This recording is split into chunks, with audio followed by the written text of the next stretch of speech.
제 기억으로는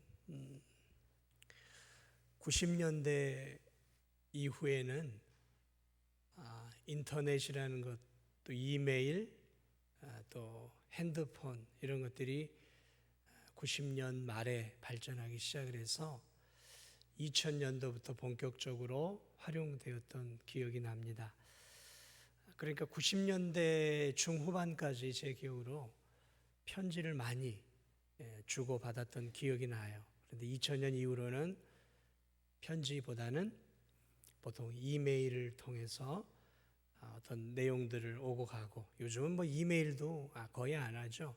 중요한 것들은 문자라든지, 요즘은 뭐 카톡이 무료니까 카톡으로 60, 70 되신 우리 연세 드신 성도들도 카톡을 잘해요. 그래서 막 카톡 이렇게 그냥 예배 시간에도 카톡 소리가 울리고, 죽여야 됩니다. 예배 시간에는 살려놓으면 안 돼요. 우리의 영은 하나님을 향해 살아 있어야 되지만 예배 시간에 뭐는 죽여야 돼요? 핸드폰은 죽여야 돼요. 죽이십시오. 나 자아를 죽일 뿐만 아니라 예배 시간에 뭘 죽여야 돼요? 핸드폰을 죽여야 돼요. 이 핸드폰이라는 게 오늘 이 시대에 굉장히 유용하게 쓰여지고 있죠. 그러나 우리나라뿐만 아니라 지금까지 핸드폰과 인터넷이 나오기 전에는 되게 중요한 내용들은 편지로 서신을 오고 갔어요. 편지. 급할 땐 뭐 전보, 그런 것들, 뭐 등기, 뭐 이런 정도 아니었겠습니까? 오늘 이 고대 시대, 이 사도 요한이 살던 지금으로부터 1900년 전 이 시대 중요한 내용들은 편지였죠. 인편이었어요. 인편. 그래서 편지를 써서 이런 노비든지 종이든지 또 사람을 사든지 친구든지 이렇게 전해주면 그것을 가지고 뭐 한 달이고 두 달이고 여행을 해서 도착을 해서 편지를 전해주는, 사도 바울의 편지가 되게 그렇게 전해졌고, 오늘 우리가 읽은 이 요한 서신 또한 그렇게 전달이 되어졌죠. 오늘 이 사도 요한은 아주 짧은 한 장의 편지를 오늘 이 멀리 있는 가이오에게 보냈어요. 오늘 이 편지 말미에 그는 가이오에게 이렇게 이제 마지막 마무리를 하고 있어요. 사실 나는 너에게 하고 싶은 얘기가 너무 많이 있다. 그러나 그것은 편지로 쓰기에는 너무 한계가 있다. 그래서 내가 너에게 가기를 원한다. 그래서 우리 만나서 하고 싶은 얘기, 내가 너에게 하고 싶은 얘기, 네가 나에게 들려주고 싶은 이야기를 우리 만나서 좀 마음껏 하자꾸나. 우리 다시 만날 그날을 속히 기약하며 내가 이 편지를 이제 마무리한다. 그러면서 오늘 이 짧은 편지를 지금 마무리하고 있어요.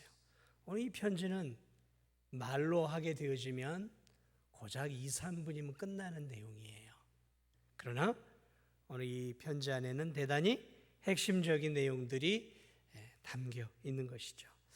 그래 이 사도 요한은 가이오에게 하고 싶은 얘기가 얼마나 많았겠어요. 듣고 싶은 이야기도 얼마나 많았겠어요. 자, 그런데 이 편지라는 그런 속성의 한계 때문에 가장 핵심적인 내용만 해서 보냈단 말이죠. 더 많은 교제를 하고 싶었지만 그러지 못했던 것이죠. 그래서 저는 오늘 여러분과 먼저 나누고 싶은 이야기가 뭐냐면, 이 진리를 전하는 데 있어서의 편지의 유용함과 한계를 먼저 좀 나눠보고 싶어요. 이 교제하고도 관계가 있는데요. 오늘 이 진리를 전하는 데 있어서 편지의 유익과 한계. 여러분, 사도 바울의 서신서들 다 편지죠. 편지의 유익과 한계가 있어요. 먼저 저는 오늘 본문을 중심으로 그런 먼저 좀 편지의 장점을 좀 먼저 나눠보고자 합니다. 여러분, 지금처럼 전화나 무슨 영상통화라든지 이런 것이 안 되던 시절에는 오랜 세월 내가 갈 수 없는 상황, 그리고 저 멀리 한 달이고 두 달이고 때로는 보름이고 가야 만날 수 있는 그런 사람들에게 내가 전하고 싶은 메시지를 전하는 가장 효율적인 통신 수단이 옛날엔 편지였어요. 편지. 지금 우리가 사용하는 집 전화도 우리나라도 들어온 지가 한 100여 년 조금 넘었잖아요. 100여 년 조금 넘었단 말이죠. 구한말에 전화라는 게 처음 가동이 됐으니까. 오늘 우리 손에 들려진 핸드폰은 80년 후반, 90년 후반대에 나온 거 아니에요. 그러니 그 당시에는 편지였다라는 거죠. 이 편지의 장점은 고대 시대든 중세든 근세든 오늘 우리가 사는 현대 시대든 간에 내가 갈 수 없는 곳, 내가 갈 수 없는 먼 거리에 내가 전하고자 하는 내용들을 이렇게 전할 수 있는 아주 장점이 있다는 것이죠. 그래 이 멀리 떨어져 있었던 사도 요한은 당장 그에게 갈 수 있는 환경이 되지 않았어요. 그래서 편지를 통해서 지금 어려움을 겪고 있는 가이오와 그가 속한 교회를 돕기 위해 급히 펜을 들어서 편지를 썼어요. 오늘 보니까 내가 내게 쓸 것이 많으나 먹과 붓으로 쓰기를 원하지 아니하고, 그리고 이 당시에는 볼펜이나 만년필이나 연필이 아니라 먹을 갈아서 붓을 가지고 아마 이제 그런 식으로 편지를 썼던 것 같습니다. 자, 이처럼 편지의 첫 번째 장점은 내가 갈 수 없는 먼 거리에 있는 사랑하는 또는 가까운 사람들에게 어떤 중요한 내용을 전달할 수 있다는 거죠. 이게 편지의 가장 큰 매력이죠. 편지의 두 번째 장점은 뭐냐면 전할 내용을 아주 정리해서 압축적으로 전할 수 있는 장점이 있어요. 그래서 만나서 이야기를 하게 되어지면 서로 장황하게 이야기를 해요. 두서가 없기도 하고 한 얘기 또 하기도 하고 또 반복해서 이야기하기도 하고 때로는 감정이 격해지면 이렇게 평소 내가 생각하지 못했던 감정적으로 이야기를 하게 되다 보면 내가 대화를 통해서 전달하고자 하는 것과는 다른 의미를 상대에게 전달을 할 수 있다는 거죠. 그래서 이 대화가 잘못되어지면 서로 싸움이 나기도 해요. 싸움이 나기도 하고 말을 또 조금만 잘못하게 되면 상대가 또 잘못 해석할 수 있다는 거죠. 그래서 이 대화를 할 때는 때로는 흥분하고 감정이 동요되고 또 이성과 논리적으로 어떤 자신의 의견을 잘 전달하지 못할 수 있어요. 그러나 편지를 쓰게 되어지면 생각을 하게 되어지는 것이죠. 그리고 압축해서 내가 전달하고자 하는 내용을 그 짧은 종이 위에 기록을 하기 때문에 상당히 사람이 생각을 많이 하게 되어지는 거죠. 논리적이 되어지는 거예요. 그래서 글을 쓰는 사람들은 필연적으로 논리적이 될 수밖에 없는 거예요. 그래야 짧은 그런 핵심적인 내용들을 잘 전달할 수 있기 때문에 그래요. 자, 그리고 감정을 피할 수가 있죠. 사람이 내 앞에 없으니까 감정을 피할 수 있게 돼요. 대개 이 대화를 하다 보면 자신도 원하지 않게 상대에게 마음속에 비수를 꽂는 그런 격한 말을 감정적인 언어를 쓰게 되어지는데 편지는 그런 것들을 절제할 수 있고 조절할 수 있는, 그래서 장황한 말의 실수를 피할 수 있게 된다는 거죠. 오늘 이 요한 3서 이 글로 읽으면 2분에서 길어야 3분이에요. 그런데 2분이나 3분밖에 안 걸리지만 이 안에 있는 내용은 서로 만나서 이야기를 하게 되면 최소 1시간에서 하루 동안 이야기해야 될 대단히 광범위한 주제를 아주 압축해 놓은 거예요. 그러니까 이것은 결코 대화로 2, 3분 동안 할 수 없는 내용들이라는 거죠. 압축한 거예요. 깨를 이렇게 꽉 압축해 놓으면 거기서 뭐가 나와요? 고소한 참기름이 쭉 나오는 것처럼 이 편지의 이 내용들은, 여기 이런 내용들은 서너 시간 때로는 열 몇 시간 이야기해도 모자랄 만큼 굉장히 중요한 내용들을 압축해 놓은 거란 말이에요. 참기름과 같은 내용이에요. 자, 그러므로 이게 편지의 장점이라는 거죠. 편지의 장점은 핵심을 요약해 상대에게 전할 수 있다는 게 편지의 장점이에요. 그리고 또 하나 마지막으로 편지의 장점은 뭐냐면 대화와 달리 편지는 기록물이에요. 기록물. 기록해 놓는다는 거죠. 그러니까 기록물이기 때문에 오랜 세월 보관이 가능해요. 저희 집에 이렇게 제가 우연히 한번 이렇게 사진 접드리는 걸 보다가 제 아내가 결혼 전에 받은 편지들을 버리지 않고 앨범 같은 데다가 잘 해놨더라고요. 뭐 중학교, 고등학교 친구들에게서 받은 편지들을 잘 이렇게 해놨더라고요. 편지 안에는 무슨 은행잎도 붙어 있고 뭐 다 붙어 있더라고요. 그런데 그 편지를 보다 보니까 제가 보낸 편지도 있더라고요. 제가 결혼 전에 보낸 편지가 있는 거예요. 아유, 쑥스럽게 제가 27, 8년 전에 썼던 그 연애 편지가 있는 거예요. 읽어보니까 너무 유치한 거예요. 그런데 뭘 알게 되냐면 내가 이런 내용을 기록했구나. 그 연애하는 5, 6년 동안에 제가 아내에게 했던 그 말들 다 공중 분해되었어요. 제 아내도 기억을 못하겠죠. 없어요. 다 날아갔어요. 대화로 한 것들은 다 날아가 버리고 없어요. 그런데 편지를 써서 기록해 놓은 것들은 버리지 않는 이상 잘 관리만 되면 몇십 년이 아니라 몇천 년의 역사를 통해서도 이렇게 기록이 되어서 오늘 우리의 손안에까지 올 수 있다는 거죠. 이게 편지의 가장 큰 장점이라는 것이죠. 오늘 이 기록되어진 성경 요한 3서는 지금으로부터 1900년 전에 사도 요한이 가이오와 가이오에게 속해 있는 그 연약한 교회를 위해서 가슴 끓는 사랑의 마음을 가지고 그리스도의 사랑으로 힘을 다해 기록해 놓았단 말이죠.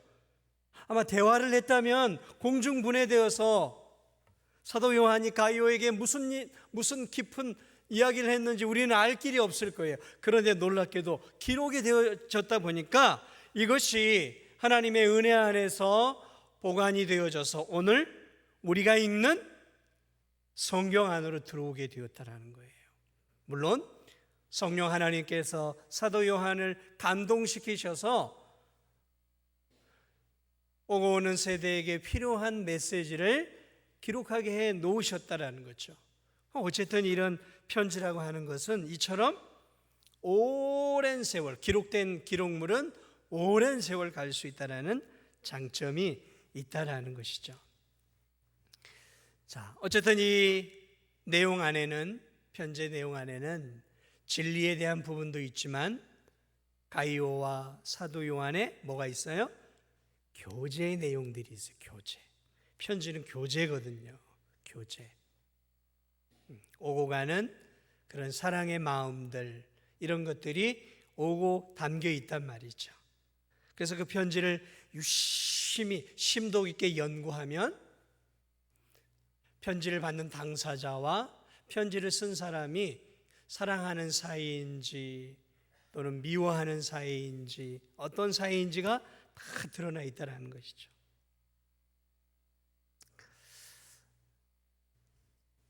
그러나 이 편지의 단점도 있어요. 오늘 이 편지의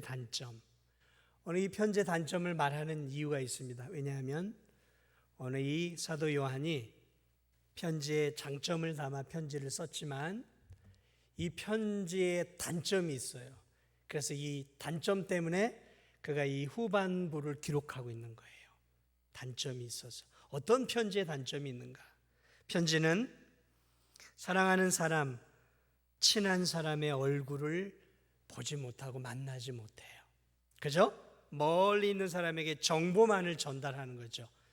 교훈, 책망 또는 지혜, 지식을 제공해 줄 수 있지만 그 사람과의 교제가 안 된다는 거예요. 교제에 한계가 있다는 거죠. 그래서 이런 정보를 전달할 때는 문서가 좋아요. 카톡이든 문자든 또는 이메일이든 편지든 간에 또는 무슨 공문서를 만든다든지 어떤 정보의 전달의 차원에서는 그런 것들이 굉장히 유용하지만 멀리 떨어져 있는 사랑하는 사람들과 내가 좋아하는 사람들과 내 가족과 함께 마음을 나누고 사랑을 나누고 교제를 하는 데에는 이 편지가 한계가 있다는 거예요. 한계가 있어요. 아무리 사랑의 내용을 담아도 내 사랑을 다 전달을 하기 어렵다는 거죠. 만나서 사랑해라는 표현과 이 적어서 하는 것은 다르단 말이죠. 그런 그 사랑의 마음과 사랑의 심정들을 서로 전달하는 데 있어서 한계가 있어요. 한계가 있어요. 제가 예전에 연애할 때 제가 해외에 한 40일 정도 이렇게 나가 있었던 적이 있었어요. 나가서 젊은 시절이니까 이렇게 이제 그때는 말 그대로 이런 핸드폰도 없었고 또 이렇게 외국에서 이렇게 전화 한번 하면 굉장히 비쌌어요. 지금은 무료 전화로 해외에서 자유롭게 하는 시대지만 그때는 한 1, 2분만 해도 막 몇천 원, 몇만 원씩 나오니까 무슨 학생이 돈이 어디 있어서 전화를 하겠어요. 그러니까 전화를 못 하니까 가서 이제 매일매일 저녁에 일상을 담아 이렇게 편지를 제가 썼어요. 그러니까 그 편지가 지금도 좀 남아 있더라고요. 편지를 썼어요. 그래서 제 마음을 담아서 일상을 담아서 이렇게 편지를 보냈던 기억이 나는데 그런 편지의 한계가 그런 부분이라는 거죠. 편지는 내 마음을 전달하는 한계가 있어요. 어떤 한계요? 더 깊고 더 넓은 대화를 할 수 없다는 것이죠. 단순히 내가 알고 있는 정보만을 전달할 수밖에 없다는 거죠. 오늘 이 사도 요한이 그런 답답함이 있었던 거예요.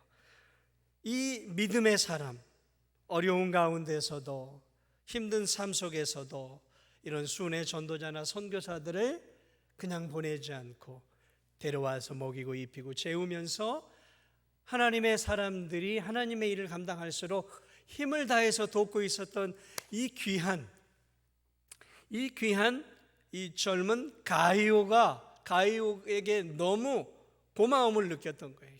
그래서 만나서 고마움도 표하고 더 진리도 가르쳐주고 또 가이오의 상황을 더 듣고 싶은 그런 간절함들이 있는데 이 편지로서는 도무지 그것을 해결할 수가 없었어요. 해결할 수 없어요.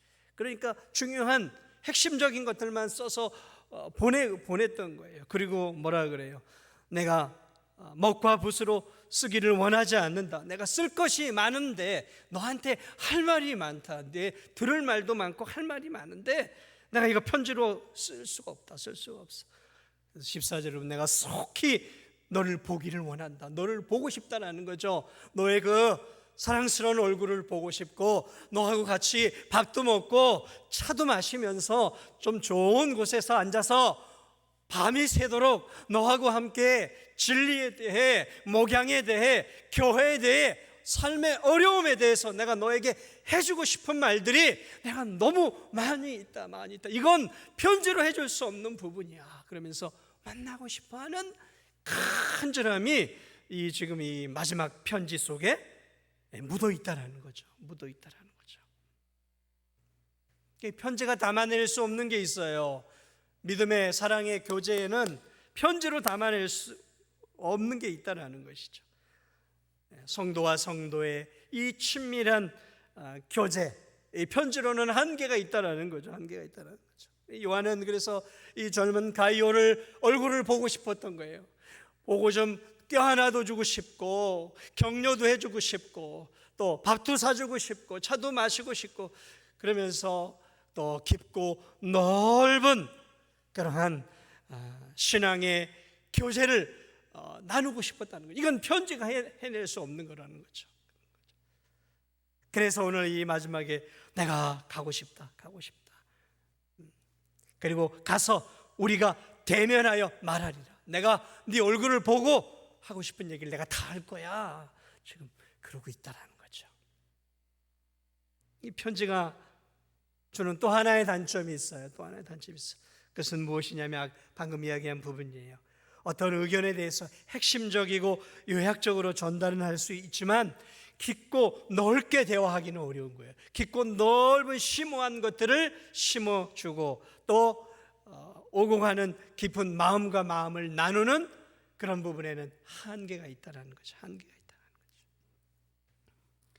대화로 1시간 말해야 할 내용을 어떻게 다 편지에 쓸 수 있겠냔 말이죠. 말로 쭉 1시간 대화, 그러면 편지가 수십 장은 나와야 되는 거예요. 어떻게 할 수 있냔 말이죠. 편지는 또 일방적이에요. 교제는 오고 가는, 대화는 오고 가는 거예요. 서로의 의견을 주고받으면서 조금 더 깊은 대화의 단계로 또 논제의 단계로 들어가면서 가는 거란 말이죠. 그러나 편지는 그냥 일방적으로 내가 하고 싶은 이야기만 전달하는 일방적인 수단이란 말이죠. 그래 오늘 이 가이오를 향해 오늘 이 중요한 서신을 보내면서 만나서 일방적인 전달이 아니라 나도 내 이야기를 하고 가이오도 내 이야기를 자신의 이야기를 하고 그러면서 서로 공감하고 서로 교제하고 그러면서 더 깊은 믿음의 교제를 나누고 싶어하는 이 노 사도의 간절한 마음. 이 디모데후서에 보면 바울이 죽기 전에 디모데에게 편지를 썼어. 야, 빨리 와라. 빨리 와라. 디모데후서에서 보면 중요한 목회자로서 어떻게 살아야 될지 편지를 쓰고 그것 가지고는 안 돼요. 그 일방적으로만 전하니까. 그러니까 뭐라 하냐? 빨리 와라. 내가 죽기 전에, 겨울이 가기 전에 내가 얼마 살지 못할 것 같다 이제는. 빨리 와라. 빨리 와라. 왜요? 더 깊고 넓은 교제를 나누고 싶었던 거예요.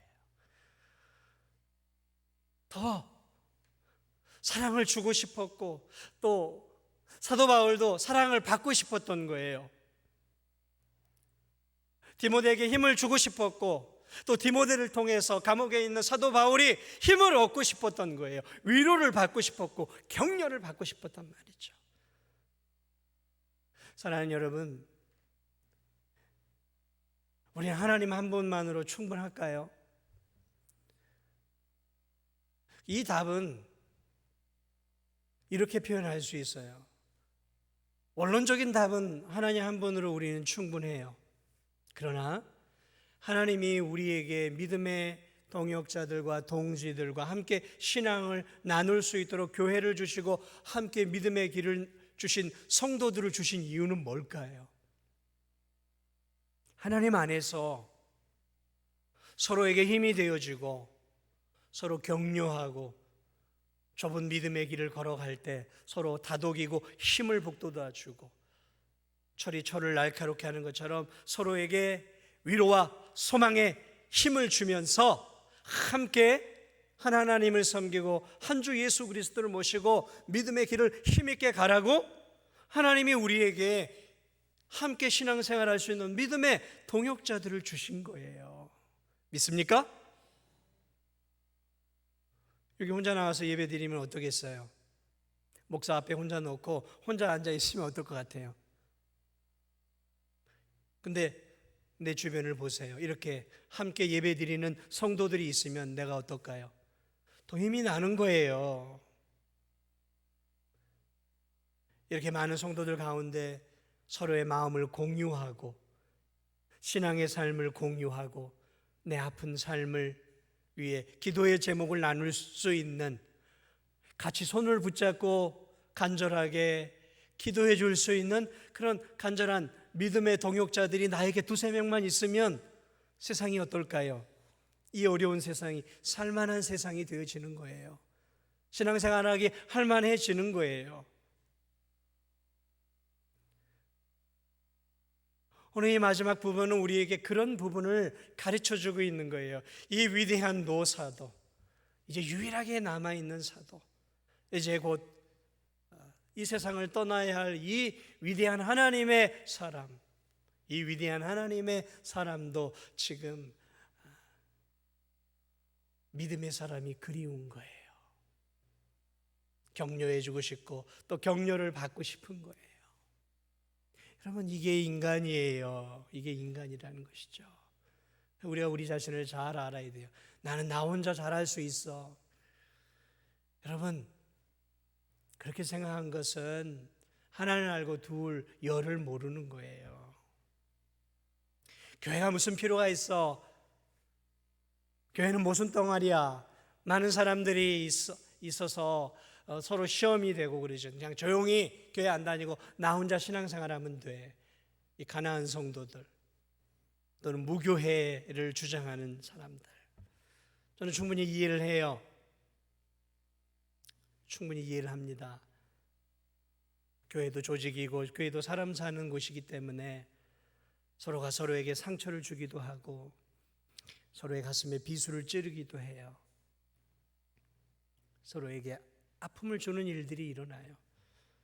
왜 그런 일들이 없겠습니까? 그러나 여러분, 구더기 무섭다고 장 못 담굽니까? 그깟 구더기 무서워서 1년 먹을 장을 그러면 안 담궈요? 그 장이 내게 주는 그 어마어마한 유익을 그 구더기 때문에 포기할 거냔 말이죠. 아니잖아요. 하나님이 교회를 주시고 함께 믿음 생활하는 믿음의 성도들을 주신 것은 그만한 이유가 있는 거예요. 그만한 가치가 있는 거라는 거죠. 물론 우리의 연약함으로 인해서 성도가 성도 안에서 서로 간에 나누는 교제에 대한 부분들의 불완전함과 한계가 있는 것은 사실이에요. 그러나 여러분, 그것과 비교할 수 없는 커다란 유익이 있는 거예요, 신앙생활은. 이 위대한 사도 바울, 이 위대한 하나님의 사람, 이 요한도 나 혼자 신앙으로 충분해하지 않았다는 거죠. 누군가를 더 세워주고 싶어 했고, 누군가를 더 사랑해주고 싶어 했고, 또 자기 자신도 그런 믿음의 성도들과 함께 사랑의 관계를 통해서 위로받고 격려받고 새 힘을 얻기를 원했다는 거예요. 그래서 그 편지는 편지대로 유익하지만 또 다른 그런 만남, 대면의 만남을 위해서 대면의 만남을 지금 사모하고 그것을 지금 기다리고 있는 것입니다. 우리가 대면하여 곧 말하게 될 것이다. 가겠다는 거죠. 내가 너한테 곧 갈게. 조금만 기다려. 환경이 되면 내가 너한테 가서 우리 좀 얼굴도 보고 밥도 좀 먹고 차도 좀 마시고 밤새도록 우리 한번 신앙에 대해, 삶에 대해서 한번 이야기 나누자. 얼마나 인간적이에요. 얼마나 아름다운 성도의 모습입니까? 저는 우리 성도들이 이러한 관계들을 좀 많이 가졌으면 좋겠어요. 나 혼자의 신앙 불완전한 거죠. 하나님은 원래 한 분이시지만 세 분이잖아요. 삼위일체잖아요. 신비죠. 왜 그럴까요?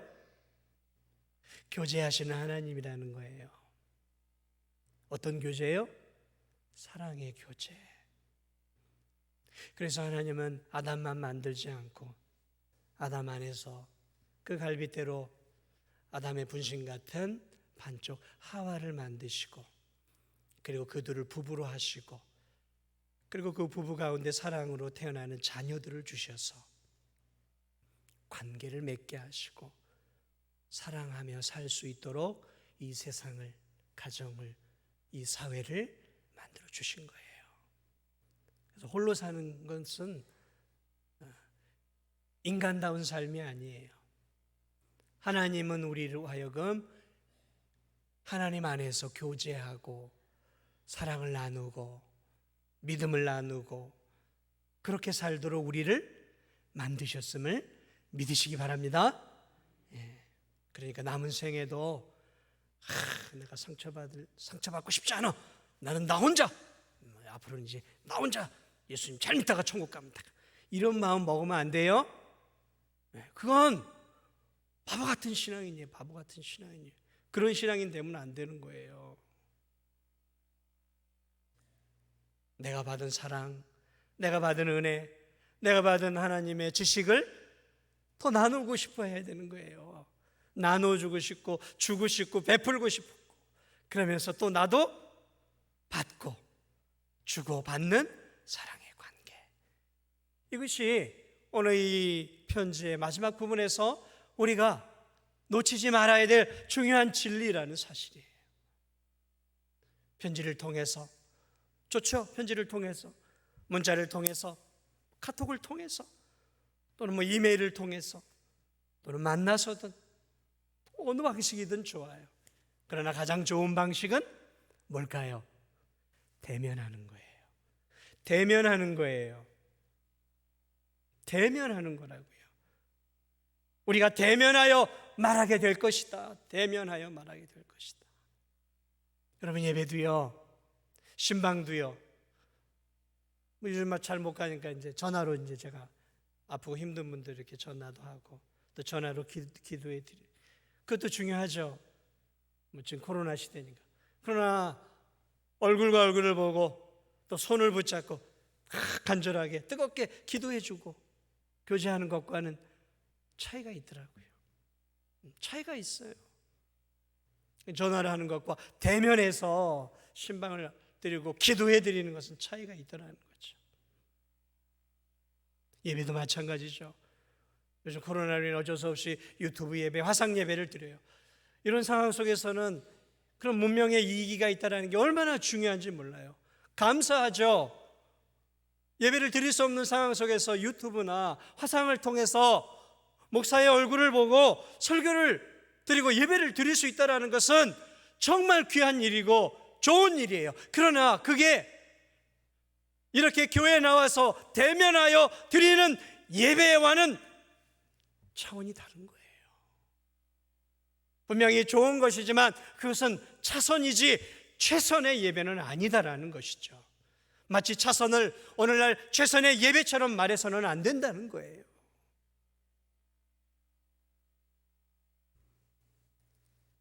대면하는 것, 그것이야말로 교제의 정점이에요. 정점.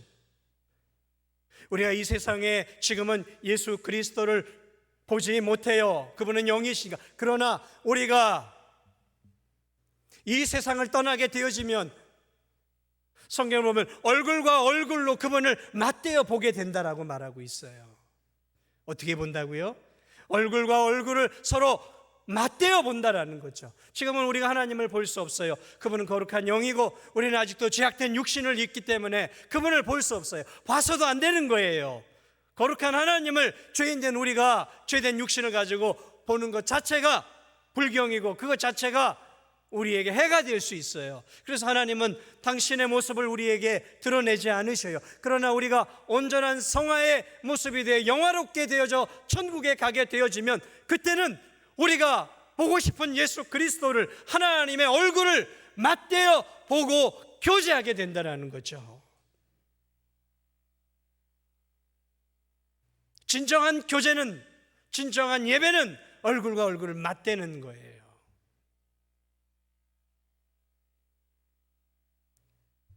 차선도 중요해요. 그러나 언제나 최선이 뭔지는 알고는 있어야죠. 최선이 무엇인가? 그리고 지금 상황 속에서 나는 최선을 다하고 있는 것인가? 그것이 우리가 우리 자신에게 던져야 되는 중요한 질문인 거예요. 마지막으로 오늘 사도 요한은 마지막으로 15절에서 이제 마무리를 합니다. 평강이 내게 있을지어다. 평강이 내게 있을지어다. 얼마나 귀한 말입니까? 야, 가이오야, 나는 네가 예수 그리스도 안에서 네가 늘 평안했으면 좋겠어 하고 그를 위해 기도하고 있는 거예요. 난 네가 평안했으면 좋겠어. 그리스도의 평강이 언제나 네 삶 속에서 가득했으면 좋겠어.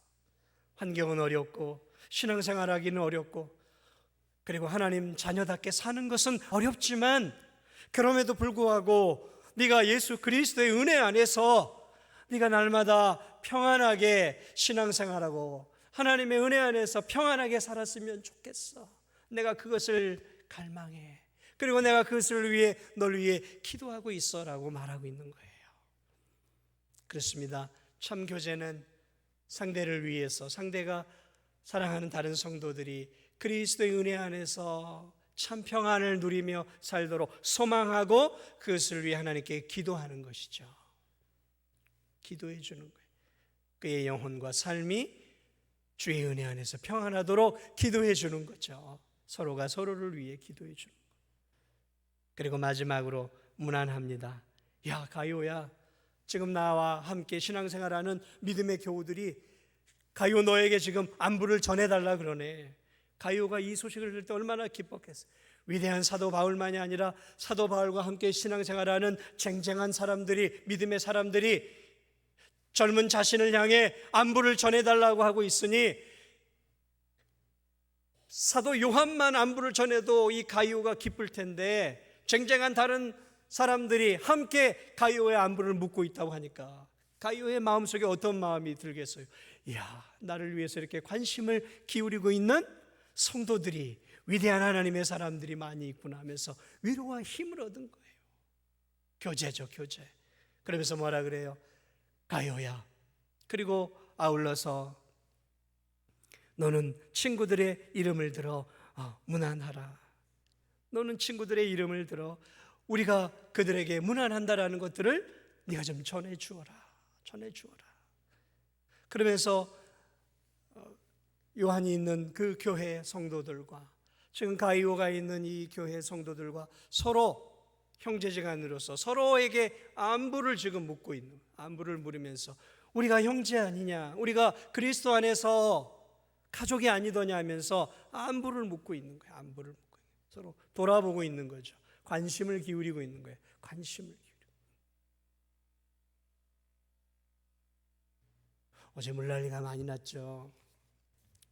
막 아내하고 저하고 막 전화도 돌리고 어제 오늘 이렇게 난 곳들 이렇게 좀 다녀봤어요. 다녀봤는데 집이 온통 젖어가지고 다 이렇게 드러낸 가정도 있고요. 절반 찬 가정도 있고요. 좀 순식간에 지금 어려움을 당한 우리 진도 안에 많은 사람들이 있습니다. 그리고 우리 성도들 가운데도 여러분 계셔요. 지금 서로에게 안부를 묻고 서로에게 좀 더 관심을 기울이고 기도해주고 전화해주고 찾아가 보는 것. 여러분, 이게 그리스도 안에서의 한 교회 안에서의 믿음을 가진 성도들의 모습 아니겠습니까? 우리 집 물 안 새고 우리 집 전기 잘 들어오고 우리 집에 따뜻한 물 나오고 그러면 감사한 일이죠. 그러나 함께 믿음의 신앙생활하고 함께 천국을 향해 가는 다른 우리 교회 안에 공동체가 어떤 어려움들을 겪고 있는지에 대해서 눈을 감고 나에게만 집중한다면 그것은 가슴 아픈 모습 아니겠습니까? 안부를 물어보고 평강을 위해 기도해주고 서로 관심을 기울이고 사랑의 교제를 나누는 것, 그러면서 서로가 서로에게 위로가 되고 힘이 되어줄 때 그 공동체는 더욱더 하나님이 기뻐하는 믿음의 공동체가 될 수 있는 거죠. 오늘 우리 진도중앙교회가 저와 여러분이 오늘 이 가이오와 사도 요한의 모습처럼, 사도 요한과 가이오의 이런 모습처럼 아름다운 믿음의 그리스도 안의 사랑의 교제들을 나눌 수 있는 그런 참다운 교회 공동체가 되기를 주님의 이름으로 축복을 드립니다. 우리 이 시간 함께